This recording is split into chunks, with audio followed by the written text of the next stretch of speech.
Welcome to Profiles and Drive, the place where I invite entrepreneurs, artists, athletes, dancers, many talented people all alike to come here and sit in this chair right here and share with me their story. Because I believe that a lot of people can easily look at someone and see the successes they've done, but many times we forget the hard work that they put into getting to where they are. And today's guest is my very good friend, Sergio Rueda. He's the founder of Doc43 Gear and an affiliate of Hip Hop School of Arts over here in Pomona, Los Angeles.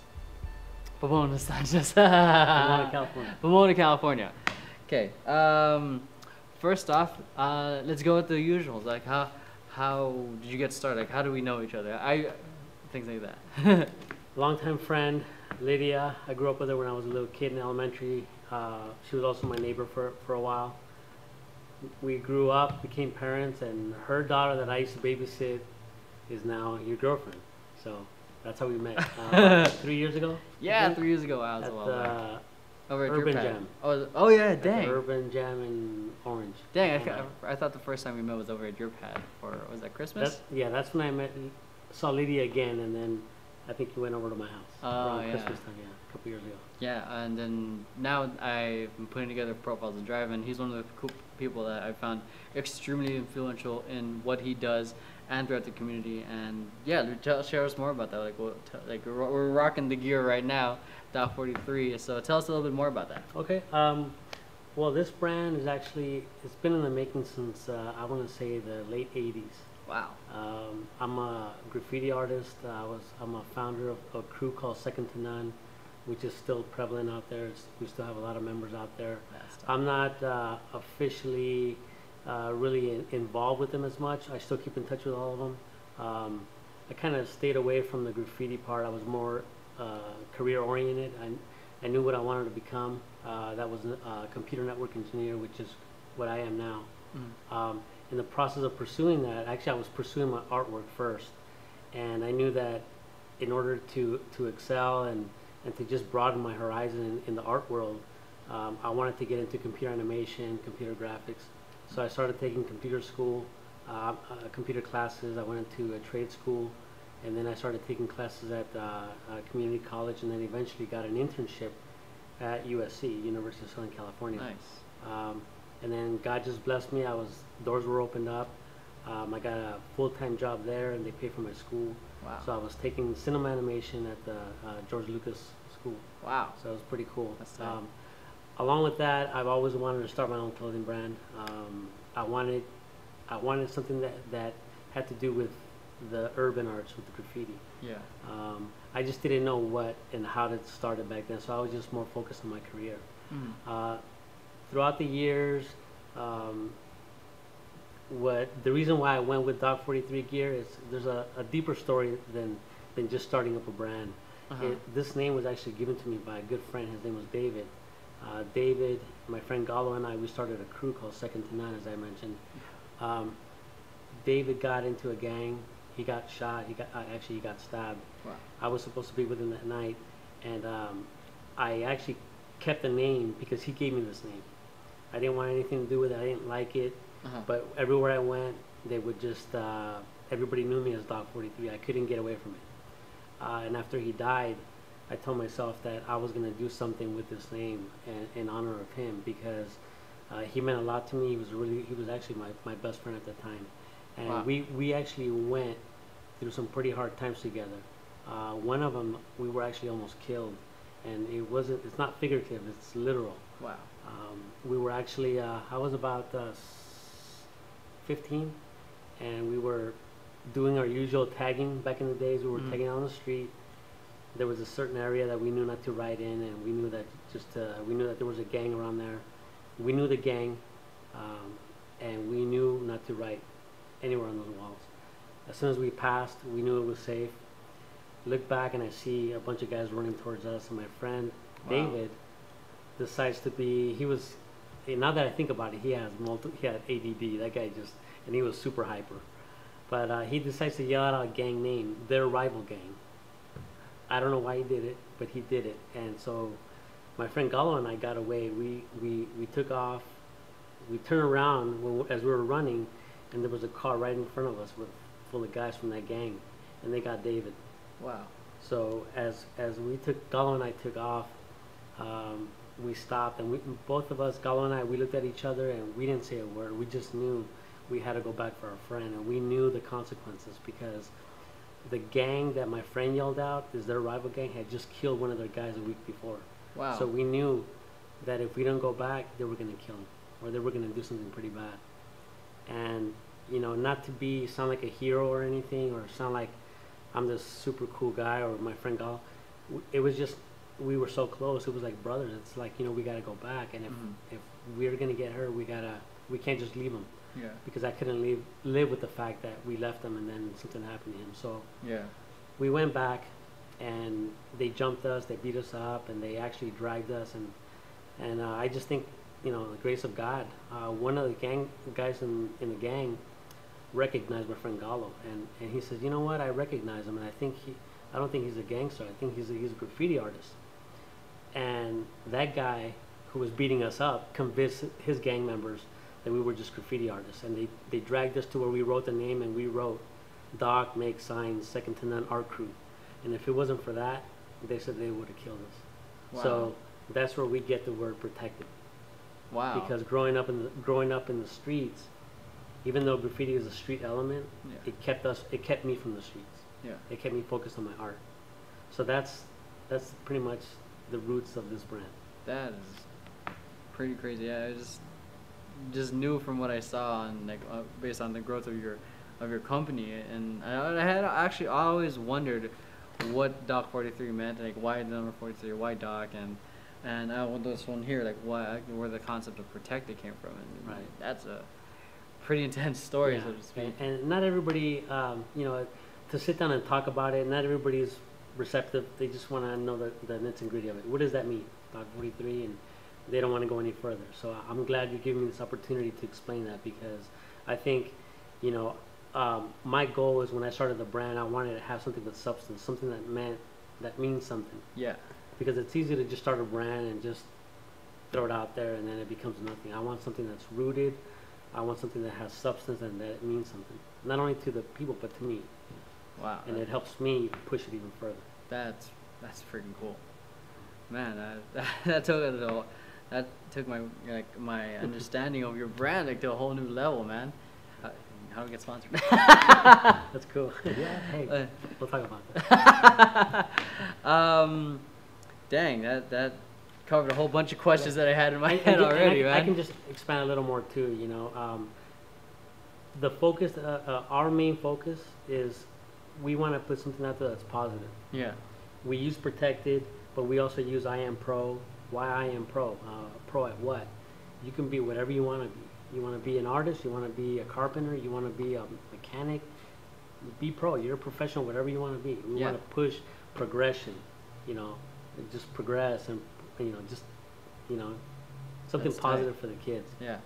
And that's why the kids that we sponsor, they're in skateboarding, they're usually very kids that are prone to gang violence and drugs, and we want to give them something so that they can feel like they're worth something. And by sponsoring them, it gives them something to drive to, because I work closely with the Garage Board Shop. Yeah. And they have it's a nonprofit that they encourage education. They call it Skate for Educate. Wow. And in trading the education, they get to skateboard with the team, and they get to travel with the team and come out in the X Games. That's cool. Yeah, so I'm teaming up with the Garage, and we get kids that are, you know, I guess high-risk kids, and we sponsor them, and they're really good. They're not just kids that can just get on a skateboard. These guys actually ride. They're pretty good. Dang.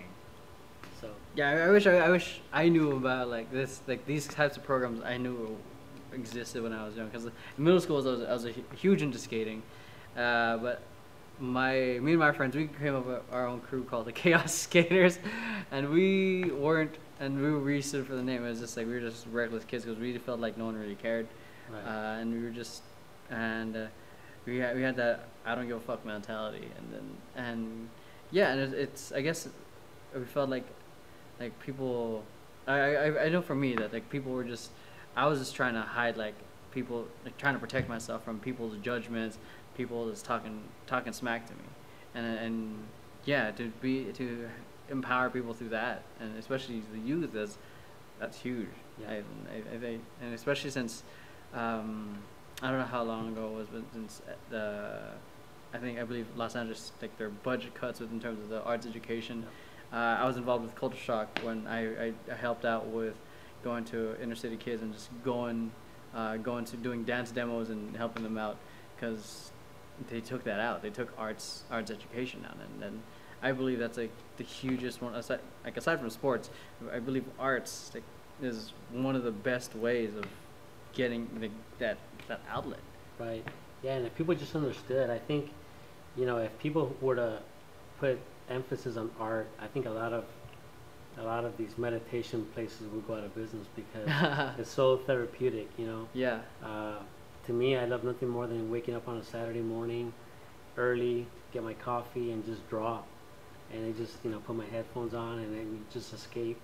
Not escaping from my family. I love my family, but it's just it's very therapeutic for me. It's just the same for me as when I go snowboarding. Just sit up in the mountain and just sit there for hours. Yeah. It's just so awesome. It's like, yeah. It's more than just an outlet.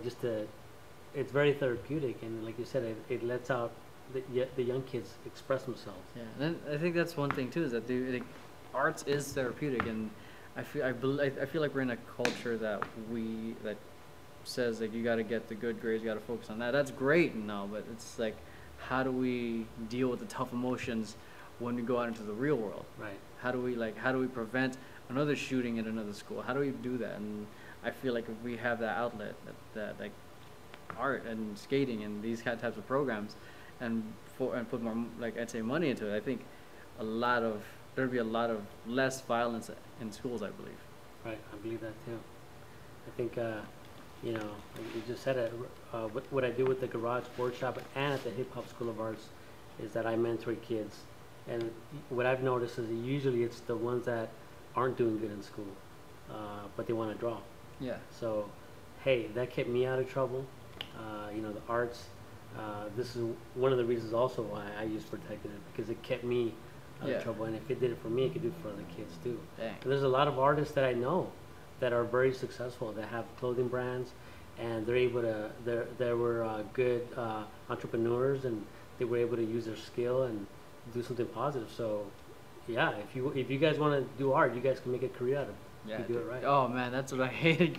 Like for a while, my mom wanted me to be a doctor, but by I don't know, I think late elementary school, she knew that, like, she saw the amount of drawings that piled up on my desk. Like, oh, she knew I was gonna be an artist.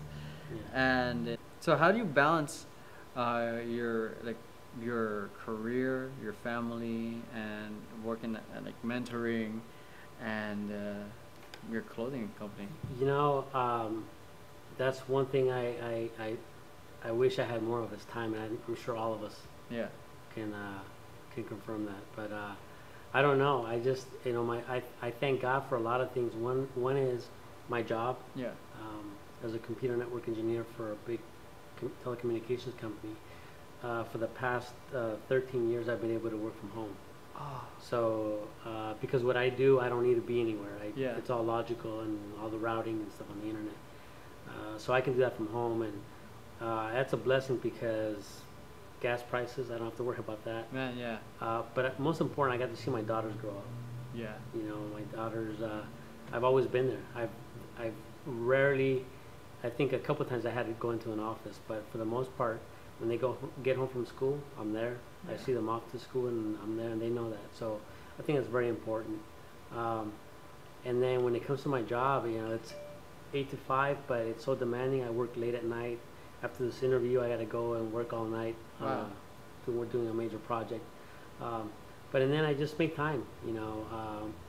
This is one reason why people are asking me, well, why aren't you doing more with your brand? Well, they don't realize all that goes behind it. It's not just printing out T-shirts and just sending them out. It's more to it. Like you said, there's stuff in the background. Yeah. I deal with the website, and myself being a graphic designer and being a designer of images on the brand and drawing. I work a lot of late hours at night, weekends. I'm up at night. That's really the only time. So I just have to make time. Gotcha. Yeah. I'm gonna say what I like. You shared your whole story of like how Doc43 came to be? Like when, like you said you were talking about, I heard you talk about going into cinema arts with George Lucas and all that. When did you figure out it was time? Like, okay, it's time to step forward into getting this clothing brand out. You know, I've been wanting to start my brand since I want to say the late 90s. And I always said, this is the year I'm going to do it. This is the year, but something would come up. As I said earlier, I was very career driven. I was more focused on my career and getting the certifications in the technology field. So I was more focused on that, and I always kept pushing it out. And then being an avid snowboarder for the past 18 years, I would wear all these brands, and I'm thinking, you know what?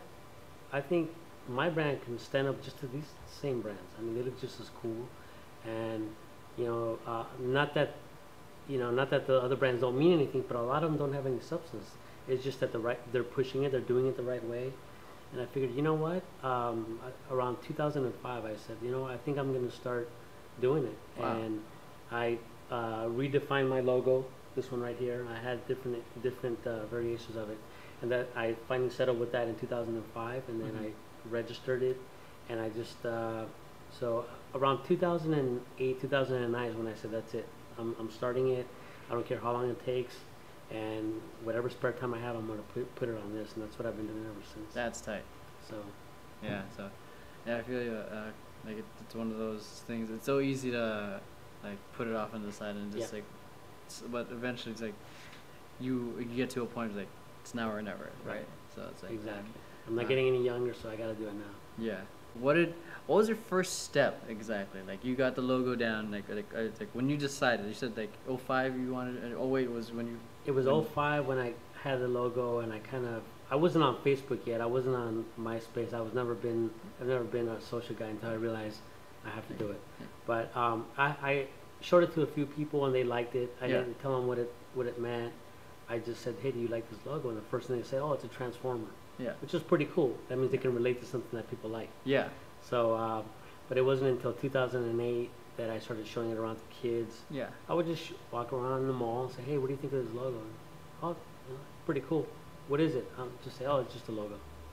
Walk away. I didn't want to really say too much about it. Really? And I realized that kids liked it. But in 2009, 2010, I started going to skate parks. My actual focus, my initial focus was more on the urban arts, graffiti kids and that crowd. But I'm a snowboarder. I've been snowboarding, and that's where I actually, on my spare time, I'm always snowboarding. And so, you know, I started making stickers, and I would give them out to kids, and they would slap it right on the snowboard and their helmets. I'm like, wow, you know what? They like it. If they didn't like it, they'd just throw it away. I've seen the sticker a couple of times before too. Oh, that's cool. So I was like, oh, what? Yeah. So yeah, you know, they were really receptive, and then I said, okay, well, I think I'm gonna come up with a few designs, and I did, and kids liked it.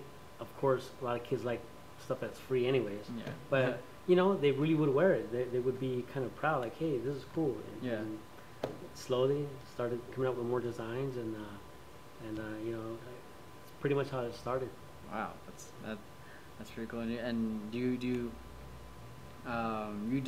all the designs yourself? From the graphics parts, yes.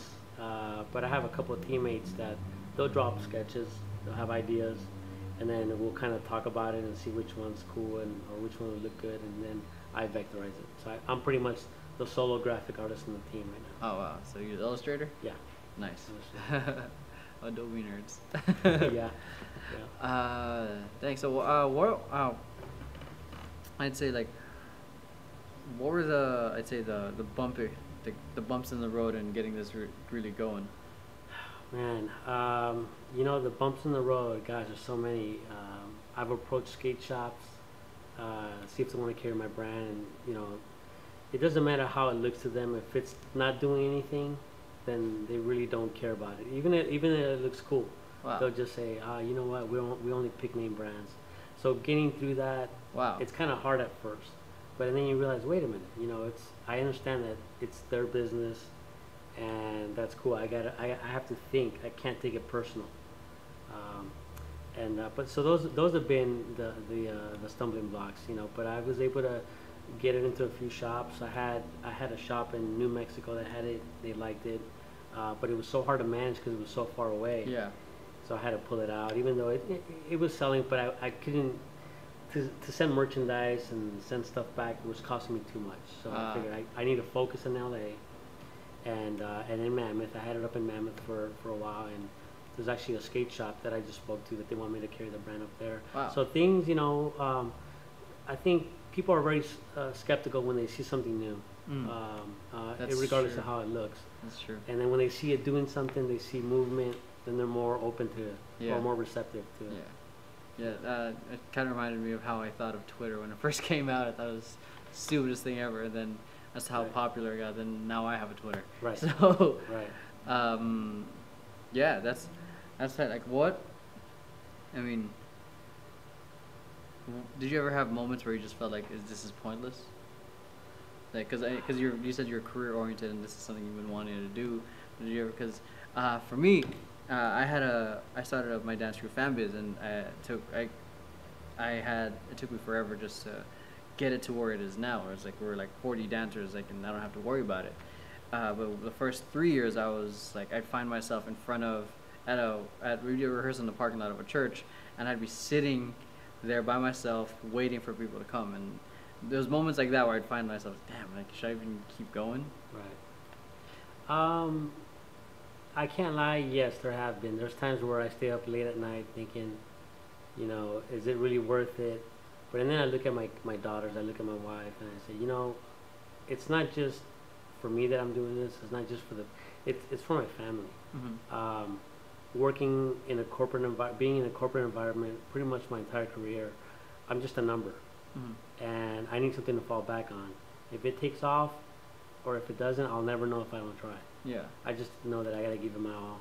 So yeah, there's times where you wanna throw in the towel, but and then you start looking at the bigger picture, step outside of what you normally see, and you say, you know, there is potential here, because I look at, I'm gonna mention it, Neff, for example, the brand Neff. I remember when it started coming out back in late 90s, early 2000, right after 2000. I would see stickers, I would see, you know, up in Mammoth. Yeah. Didn't think anything of it, and I would see it kind of progressing slowly, and up until a couple years ago, it really blew up. Yeah. So that just shows me it takes time. Mm-hmm. I started reading up on DC and Volcom and all these brand names, and it wasn't easy for them either. You know, they persevered, and when I start looking at pretty much everybody, you start looking at Bill Gates, start reading up on these entrepreneurs. They went through a lot of struggles, and a lot of them wanted to throw in the towel, and they did it. Yeah. And right when you're about to, most people, right when you're about to break through is when they give up. Right when something was going to happen. Yeah. So I don't want to get to that point. I want to just keep doing it, and if it takes 20 years, it's going to take 20 years. Yeah. I think that's one of the things I learned through my process, my journey is like wherever there's a breakdown, you're close to a breakthrough. Yeah. Exactly. And then, and I like what you said. Like, if it takes this long, it's gonna take that long.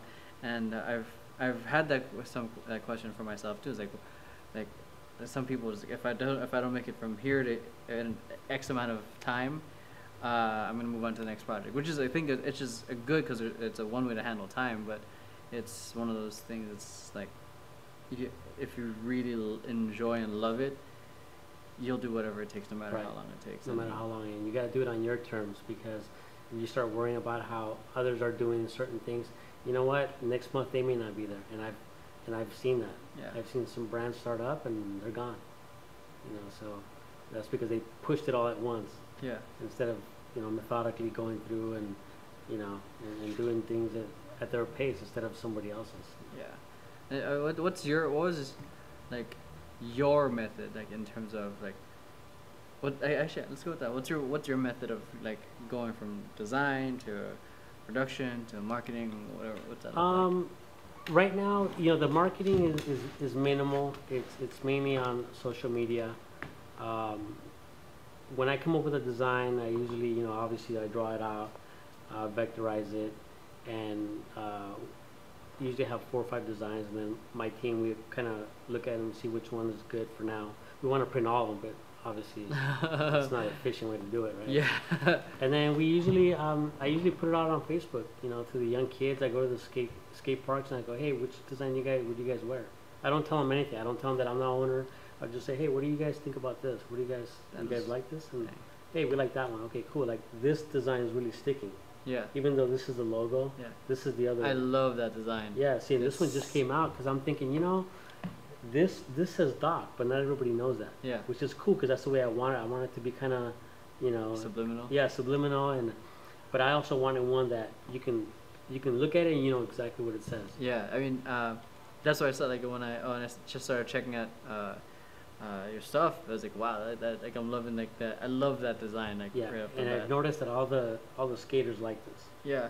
So I said, you know, and it stemmed from, you know, asking the kids themselves, what would you wear? And Yeah, and I think that's so so clever because you're actually going out to the kids to get the feedback, whereas some people, like I know I've found victors, I just assume I know what they like and they just do it and they hate it and I feel like F it, I know they don't like it, you know, Right. and like that's raw. Like you go and test it. Yeah, I go right. I walk into the skate parks, walk in with my gear, and kids look at me. And if I go to Vans, they all know who I am. You know, they come up, ask me for stickers and shirts and stuff. And once in a while, I do just throw them stuff. But yeah, it's those kids. You know, what I think is cool may not be cool. Yeah. You know, I'm 43 years old, and I'm not a teenager anymore. Yeah. They're the cool ones. So. Old stuff's wacko, man. Yeah, that's the way to go. Even the way we talk now. If I go out there and say certain words, they'll be like, "What are you talking about?" Yeah, So. yeah. You good point that you're like the generations, like their tastes have changed, and I guess that's one of the things I love the fact that I get to teach at a dance studio is that I'm around the youth all the time, so I hear the ridiculous slang that I find stupid at first, but then I start like no, it's something that's evolving, and then if I want to stay connected to, connected to my craft, a lot of the dancing is really in their hands, especially being in b-boying, you know. Right. And yeah, and then we were just saying that how our slang is not their slang. Like I thought dope was still in, dope and whack, and when I see my kids, it's like look at me and say, did you say dope?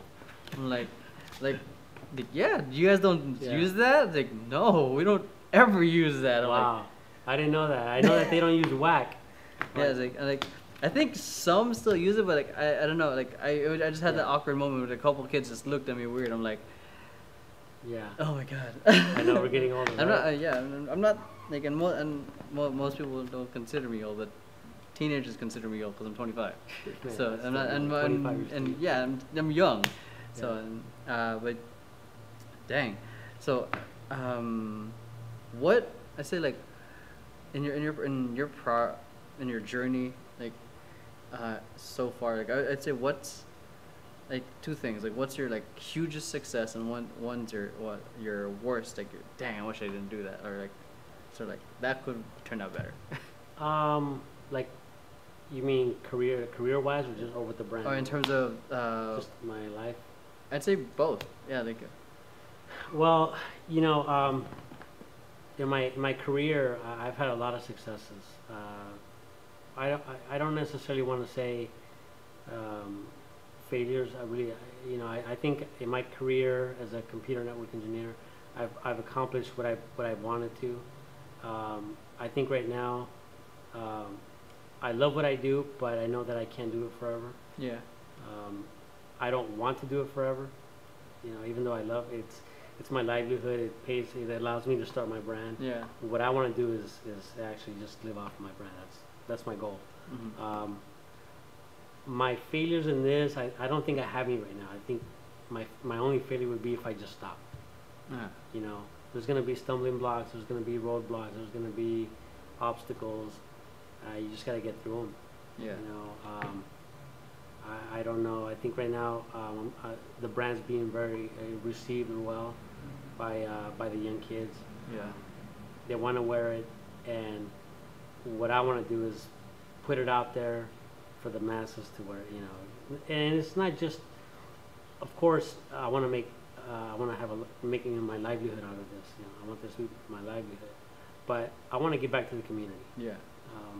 I have always told myself that, you know, I'm not gonna forget where I came from, the high school and the area that I grew up in was pretty bad.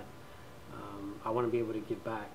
It's hard to just go out there and give back directly to people, give them money, because you don't know what they're gonna do with it. Yeah.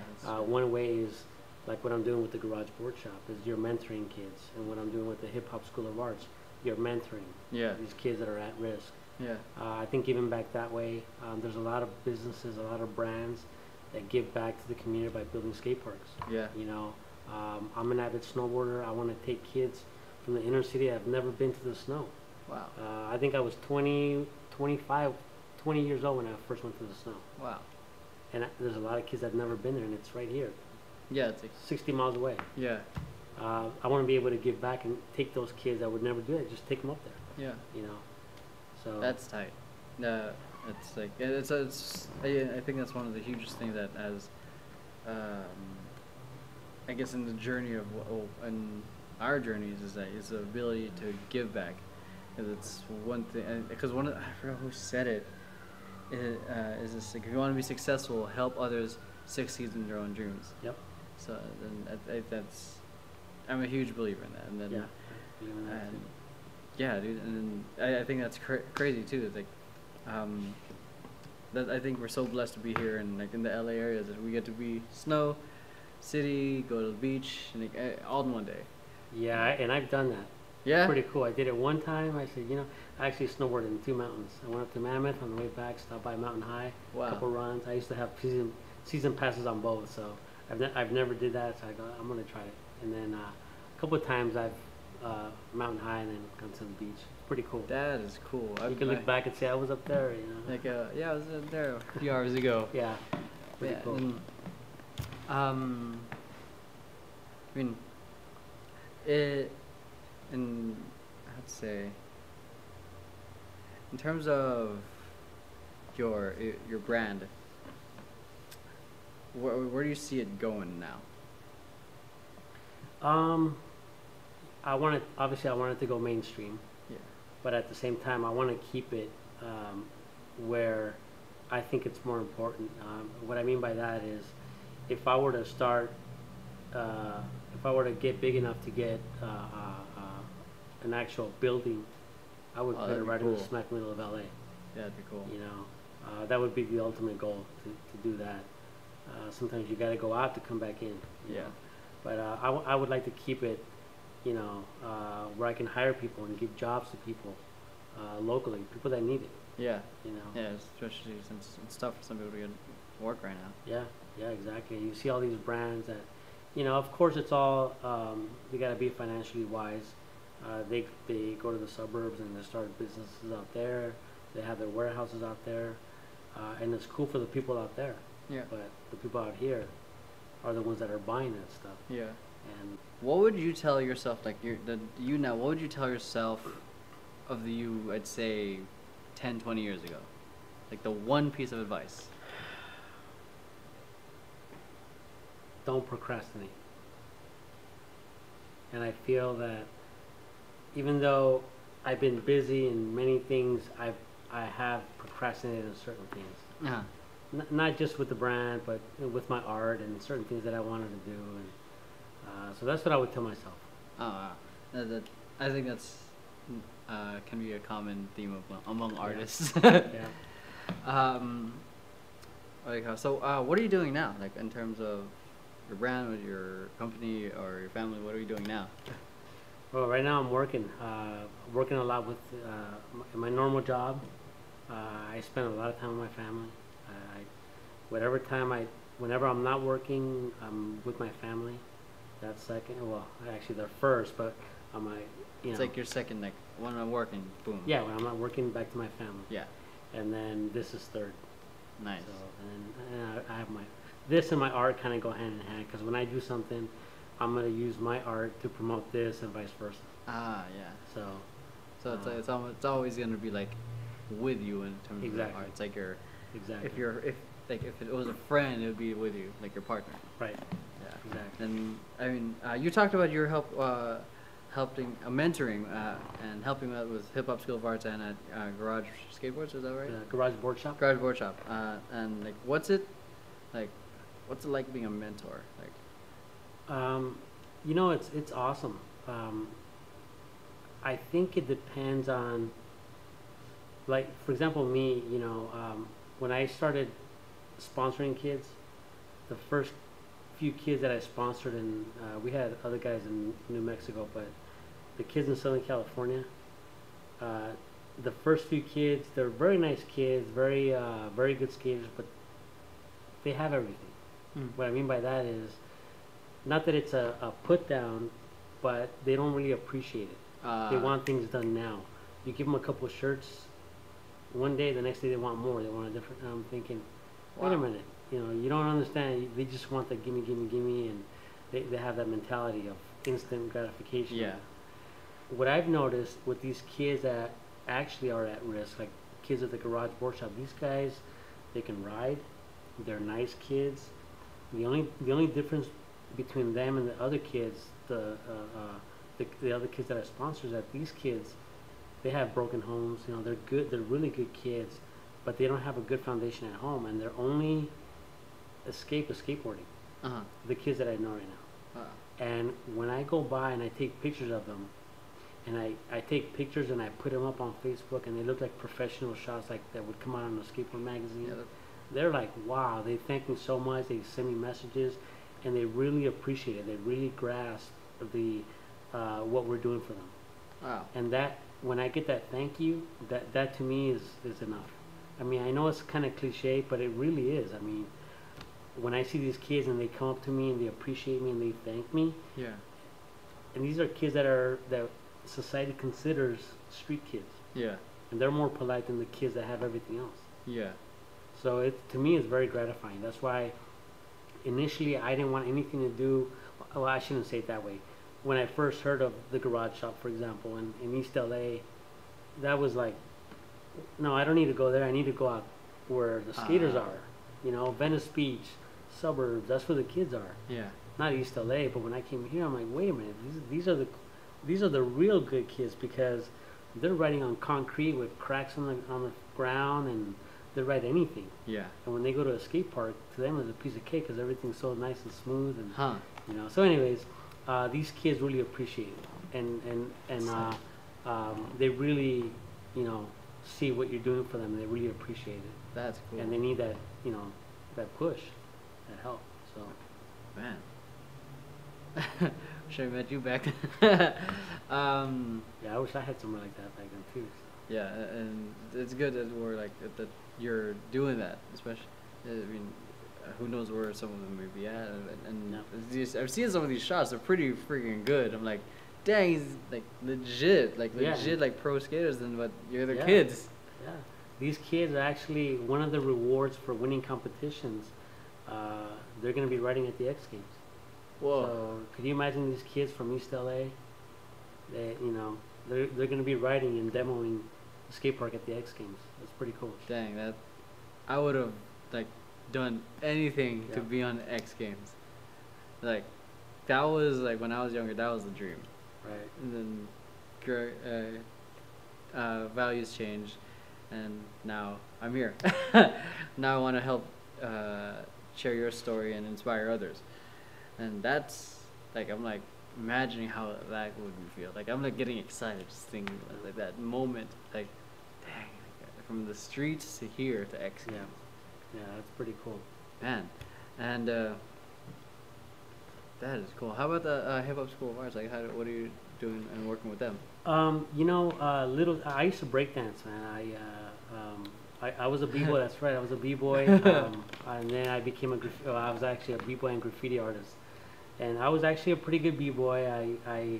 I stopped when it kind of just breakdancing kind of went off the map. It's like, what happened? Oh, yeah. And I was starting to get good. I was able to do halos. I got some flares down. Dang, I don't even have those. Yeah, Like, I did flares and halos, and just when I was getting good, everybody stopped, and I'm like, oh man, that sucks. oh man. So everybody started getting into the disco partying, and I'm like, oh, okay. So I was just focusing on working and my art, and when I used to break dance, I thought I was pretty good. I thought I was, you know, oh, I'm good. then I met Little Caesar, and I said, you know what? I'm gonna stick with art. 'Cause those guys were off the charts, man. Air Force crew, and I met Little Caesar when I was in high school, and because of Facebook, we met up again back in 2011 or 2012, and he told me what he was doing with the Hip Hop School of Arts in Pomona, and it's 6 miles from my house. Wow. So I told him I'm gonna go pay him a visit, and you know, just first of all, just to see him. I haven't seen him in years, and then to see what he's doing, and we just clicked. As soon as we saw each other, everything was just naturally, and he invited me back in. I started doing just murals in this place.